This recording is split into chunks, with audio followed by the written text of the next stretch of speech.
Hello viewers, अस्सलाम वालेकुम and welcome to another episode of Medics. और आज की वीडियो में जिस मेडिसिन के बारे में सीखेंगे उसका नाम है सिप्रोफ्लॉक्सिन।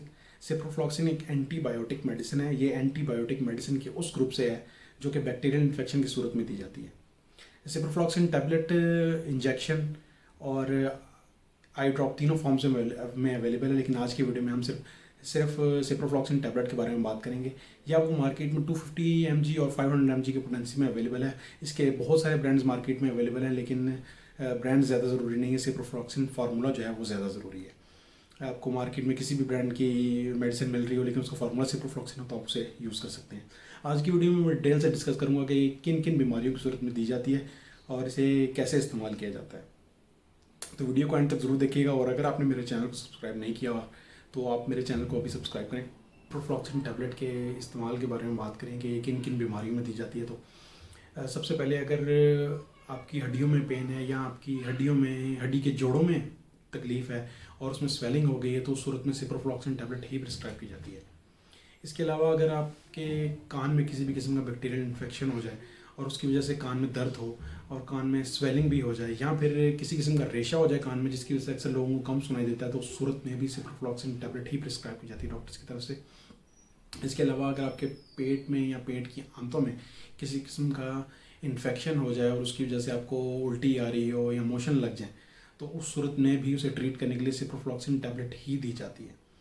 इसके अलावा अगर आपकी किडनी में किसी किस्म की इन्फेक्शन हो जाए और उसकी वजह से आपको पेशाब का कोई मसला बन जाए तो उस सूरत में भी सिप्रोफ्लॉक्सिन टैबलेट ही आपको डॉक्टर प्रिस्क्राइब करेंगे। इसके अलावा अगर आपको किसी भी किस्म का रेस्पिरेटरी डक्ट का इन्फेक्शन हो जाए या आपको मुंह से लेके सांस की नाली में या सांस की नाली तक कोई इन्फेक्शन हो जाए जो कि मोस्टली निमोनिया या टॉन्सिल्स की वजह से होता है, जिसकी वजह से आपको सांस लेने में भी मसला होता है, तो उस सूरत में भी आपको सिप्रोफ्लॉक्सिन टैबलेट ही दी जाती है।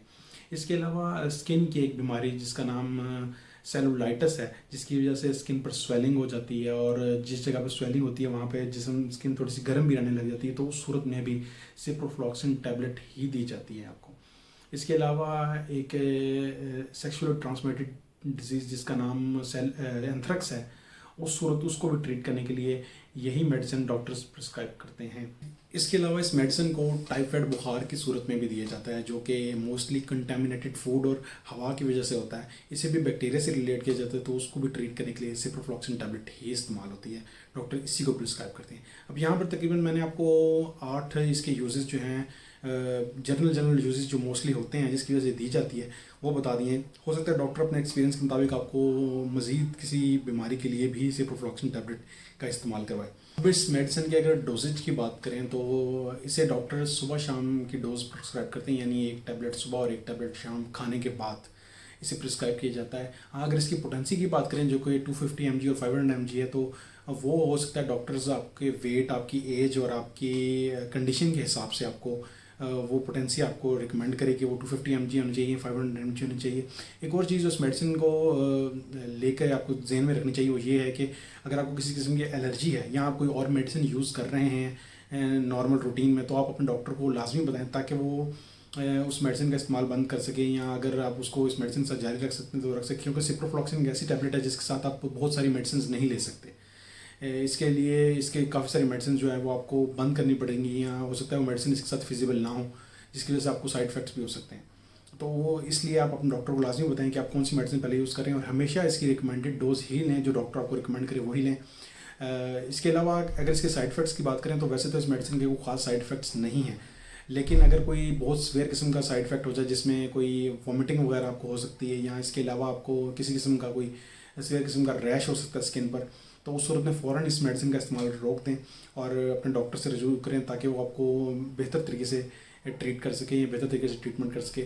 एक और चीज़ जो इस मेडिसिन को लेकर ज़रूरी है वो ये है कि प्रेगनेंसी में इस मेडिसिन को यूज़ करते हैं हमेशा डॉक्टर से रजू करें। हो सकता है कि वो इसकी ये मेडिसिन आपको ना दे प्रेगनेंसी में, या अगर दे भी तो आपको इसकी डोज मैनेज करके दे।